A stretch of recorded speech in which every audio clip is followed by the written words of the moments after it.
Is the Quran a divine book? What are the criteria to verify that? Episode 13, Criterion 7, Part 3. Are there scientific miracles in the Quran? This episode is the third part of the criterion and claim of scientific miracles in the Quran. Today, I will present and refute the following Quranic claims: the mention of black holes and the piercing star, the miracle of the mention of the Big Bang, and the miracle of the splitting of the moon. The first claim, black holes and the piercing star. Some Islamists claim that certain Quranic verses, such as, "So I swear by the positions of the stars," and "by the sky and the night comer," refer to black holes and neutron stars, pulsars. Let us begin by briefly explaining the scientific facts about black holes and neutron stars, and then I will argue that the referenced Quranic verses have no relation to these phenomena. Black holes are regions in space with such strong gravitational pull that not even light can escape. They are often formed when a massive star collapses. Neutron stars are the remnants of massive stars, larger than the Sun, that collapse into dense matter after a supernova explosion. These stars have extremely strong surface gravity and can emit radiation detectable as pulsating signals.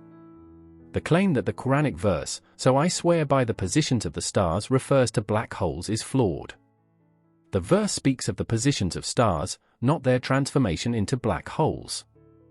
If the verse intended to describe what had happened to some stars, it should have said, "So I swear by what the stars have turned or transformed into." Additionally, the idea that a bright, piercing star could create black holes lacks evidence and misinterprets the verse. The claim that the Quranic verse, "by the sky and the Tariq," the knocker, corresponds with NASA's discovery of the Vela pulsar, which emits knocking-like sounds, is debatable. This interpretation ignores another neutron star, 21 plus 1973, which rotates much faster and emits a whistling sound. If the Quran intended to reference such phenomena, it should have mentioned the whistling star, and the Quranic verse should read, "by the sky and the whistler," and not "the sky and the knocker," al-Tariq, and be aware of the whistling star. The second claim is the Big Bang miracle. Islamists claim that the Quran describes the Big Bang in the verse. Have those who disbelieved not considered that the heavens and the earth were a joined entity, and we separated them and made from water every living thing? Here is the refutation.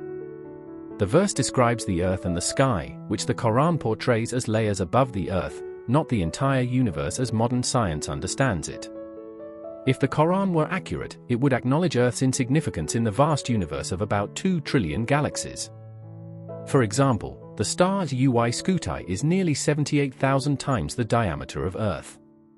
If the Quran were referencing the Big Bang, it should have mentioned the universe and its massive stars. The Quran mentions 7-layered heavens, but there is no explanation of how the Big Bang could result in such a structure. The Quran shows no awareness of the universe that existed before Earth, nor does it mention galaxies, galaxy clusters, neutron stars, or other cosmic phenomena, which one would expect an all-knowing God to include. The idea of separating the heavens from the earth was common among Middle Eastern polytheists, such as the ancient Egyptians who believed the earth god Geb separated from his wife Nut, the sky goddess. During Muhammad's time, the heavens and the earth were considered the entire universe, with celestial bodies believed to exist within the 7 heavens, and stars thought to be lamps close to earth, without an understanding of their actual vast distance. The third claim is the moon-splitting miracle. Islamists believe that Muhammad split the moon into 2 halves as a miracle to support his claim of being a prophet of God, as described in the Quran. The hour has drawn near, and the moon has split. The Islamic scholar Abu al-Ala al-Maududi provides a detailed explanation. The moon was split into 2 clear parts before their eyes. The 2 parts separated and moved away from each other to the extent that one part appeared on one side of the mountain and the other on the opposite side. Then, in an instant, the 2 parts returned to form the moon as it was before the split. There are 2 main objections to the claim of the moon splitting.